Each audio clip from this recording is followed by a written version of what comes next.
Hello student, Shrimati मौरी देवी तापड़िया कन्या महाविद्यालय की इस यूट्यूब चैनल पर आप सभी का फिर से स्वागत है।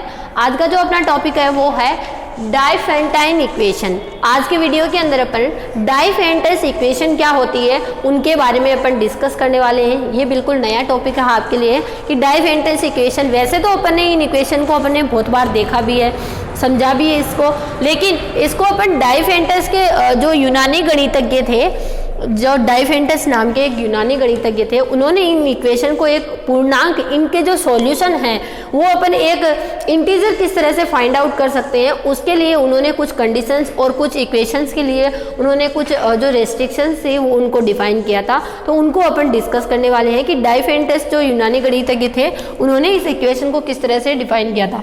तो ये जो इक्वेशन होती है इनको एक दूसरा नाम भी होता है अनिवार्य समीकरण। इसे अनिवार्य समीकरण के रूप में भी जानते हैं, अनिवार्य समीकरण भी कहते हैं। दो नाम होते हैं, अनिवार्य और डाइफेंटस। ठीक है, अब ये डाइफेंटस इक्वेशन होती क्या है, पहले इसकी डेफिनेशन को समझते हैं। तो डाइफेंटस इक्वेशंस होती है उसके अंदर दो या दो से अधिक चर अपने को देखने को, चर यानी वेरिएबल्स, दो या दो से अधिक वेरिएबल अगर किसी इक्वेशन के अंदर है और उसको अपने को फाइंड आउट करना है, देन अपन उसको कौन से बोलेंगे, डाइफेंटस इक्वेशन बोलते हैं। तो लिखेंगे यदि किसी समीकरण में, यदि किसी समीकरण में दो या दो से अधिक, दो या दो से अधिक चर विद्यमान हो, चर विद्यमान हो तो समीकरण डाइफेंटस समीकरण कहलाती है। डाइफेंटस समीकरण कहलाती है। ठीक है, अब इसको रिप्रेजेंट कैसे करते हैं उसको भी अपन देखेंगे। पहले तो इसकी डेफिनेशन को अच्छे से समझते हैं। डेफिनेशन के अंदर क्या कहा गया है कि अगर किसी इक्वेशन के अंदर दो या दो से अधिक वेरिएबल्स पाए जाते हैं, दो या दो से वेरिएबल्स, ज़्यादा वेरिएबल्स अपने को गिवन है, देन अपन उसको क्या बोलेंगे, डाइफेंटस इक्वेशन यहाँ पर डिफाइन करेंगे।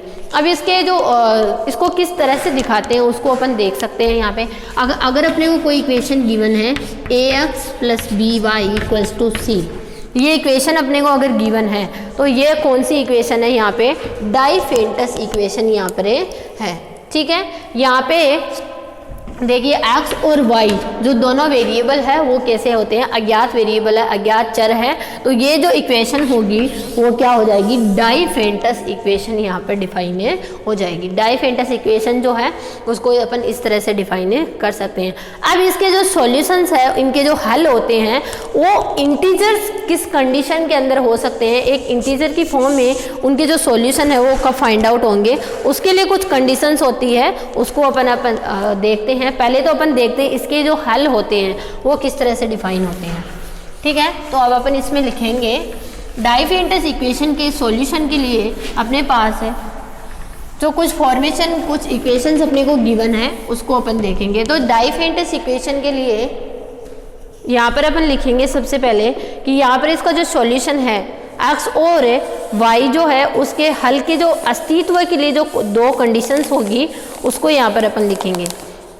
तो पहले इसके जो मतलब एग्जिस्टेंस ऑफ इनके जो सॉल्यूशन है, ठीक है, सॉल्यूशन समीकरण के हल का अस्तित्व, ये दो कंडीशन पे डिपेंड करता है। ठीक है, अपनी इक्वेशन क्या थी, ax + by = c। ठीक है, ये इक्वेशन है। तो इसके अस्तित्व के लिए अपने पास दो कंडीशन होती है। पहली कंडीशन क्या होती है कि अगर तीनों ही मतलब तीनों इक्वल हो और 0 हो। ठीक है, यानी a = b = c = 0। a, b और c तीनों ही क्या हो जाए, इक्वल हो जाए या फिर क्या हो जाए, 0 हो जाए। तो जो अपना वैल्यू होगा वो यहाँ पर क्या होगा, पूर्णांकों का, तब इसका हल क्या होगा, विद्यमान होगा। पूर्णांकों के रूप में इसका जो हल होगा वो विद्यमान होगा, हल विद्यमान होगा। ठीक है। और अगर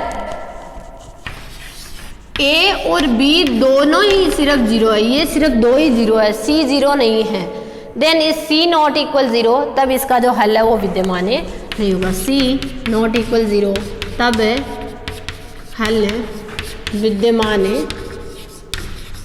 नहीं होगा। ये दोनों कंडीशंस अपने को याद रखना है कि कोई भी जो अपनी डाइफेंटस इक्वेशन है उसके जो सॉल्यूशंस है वो किस कंडीशंस के अंदर यहाँ पे अवेलेबल, किस कंडीशन में अपन फाइंड आउट कर सकते हैं। ठीक है। अब एक और कंडीशन है इसके लिए अच्छी सी, जो इसके पूर्णांकीय हल के लिए है, कि इसका जो हल है वो एक पूर्णांक वैल्यू आएगी या पूर्णांकीय हल आएगा, तो उसके लिए एक कंडीशन अपने को गिवन है। देखते हैं उसको। ये गिवन इक्वेशन अपन लिखेंगे यहाँ पे, समीकरण है ax plus by equals to c का हल पूर्णांकीय हल होगा यदि, इसके लिए दो कंडीशंस होती है। इसके लिए क्या होगी, पहली कंडीशन जो है इन दोनों का HCF क्या निकाले अपना, कोई वैल्यू जो है A और B का HCF निकालें और D आ जाए। ठीक है। और ये जो D है वो किससे डिविजिबल हो, C से डिविजिबल हो, तब इसका जो हल है वो क्या हो जाएगा, पूर्णांकीय हल जो यहाँ पर हो जाएगा। अगर C जो है वो D से डिविजिबल है, यानी C जो है D से डिवाइड है, देन इस कंडीशन के अंदर क्या हो जाएगा अपना, इस जो डाइफेंटस इक्वेशन है उसका सॉल्यूशन क्या हो जाएगा, पूर्णांक, यानी कोई इंटीजर वैल्यू आएगी। ठीक है। अब इसको अपन एक एग्जाम्पल की हेल्प से समझते हैं कि किस तरह से अपन इसके पूर्णांकीय हल के लिए कंडीशन को फाइंड आउट कर सकते हैं। एग्जाम्पल की हेल्प से इसको अपन देखते हैं। तो अपने पास गिवन है इक्वेशन, अपन देखते हैं एक, यहाँ पर निकालते हैं अपने को। पहली इक्वेशन अपने को गिवन है 2x plus 3y equals to 4, ये वैल्यू अपने को गिवन है। ठीक है। और अपने को इसमें बताना है कि ये जो डाइफेंटस इक्वेशन है इसके हल जो है वो विद्यमान है या नहीं है, यानी इसके जो पूर्णांकीय हल है वो विद्यमान है या नहीं है, उसके लिए अपने को यहाँ पे देखते हैं। तो अपन इसकी जो अपनी डाइफेंटस इक्वेशन का जो जनरल वे होता है, जनरल दिखाने का जो तरीका होता है, उससे तुलना करते हैं। तो समीकरण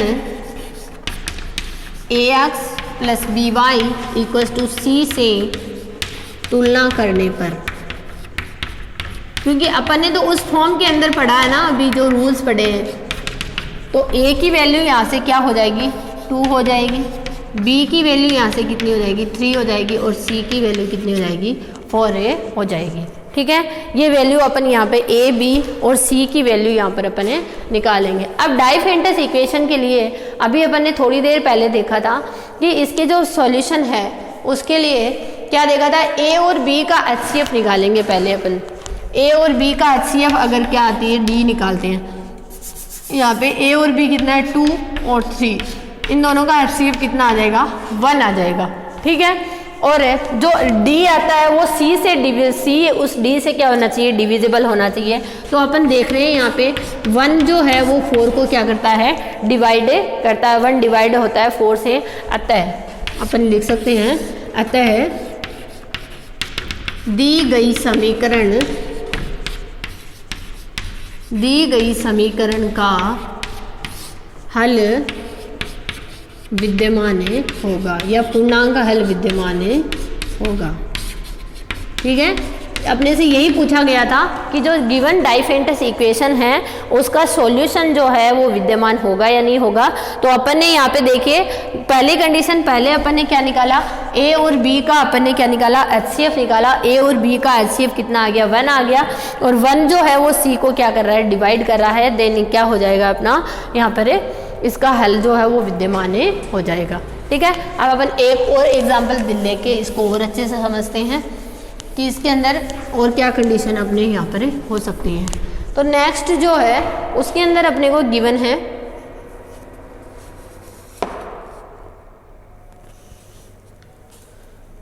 यहाँ पर जो वैल्यूज है उसको अपन देखते हैं।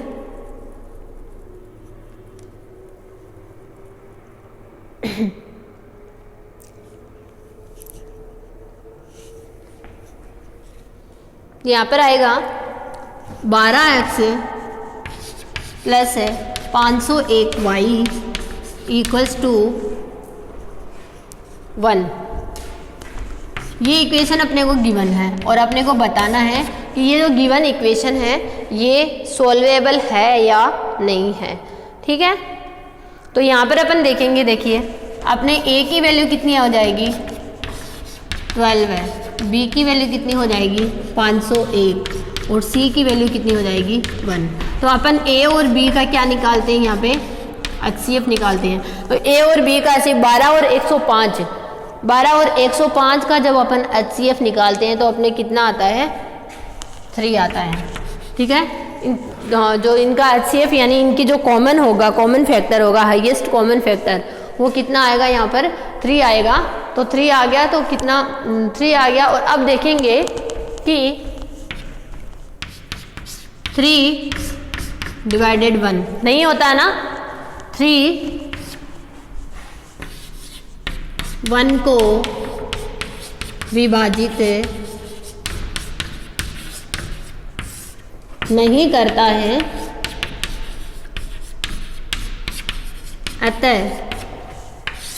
अतः दी गई समीकरण, दी गई डाइफेंटस समीकरण का हल विद्यमान नहीं होगा। दी गई डाइफेंटस समीकरण का हल विद्यमान नहीं होगा। ठीक है, इस तरह से अपन इजीली जो है वो किसी भी डाइफेंटस इक्वेशन के लिए यहाँ पर फाइंड आउट कर सकते हैं कि इसका सॉल्यूशन यहाँ पर पॉसिबल है या नहीं है। ठीक है, तो ये था अपना आज का वीडियो जिसमें अपन ने डाइफेंटस इक्वेशन को यहाँ पर देखा है कि डाइफेंटस इक्वेशन क्या होती है और इन इक्वेशन के सॉल्यूशन जो है वो अपन किस तरह से फाइंड आउट कर सकते हैं, किस तरह से अपन देख सकते हैं कि कोई भी जो इक्वेशन है उसके सॉल्यूशन यहाँ पर पॉसिबल होंगे। ठीक है, तो आप इस वीडियो को ध्यान से देखिएगा और कुछ भी नहीं समझ में आता तो शेयर कीजिएगा। Thank you so much.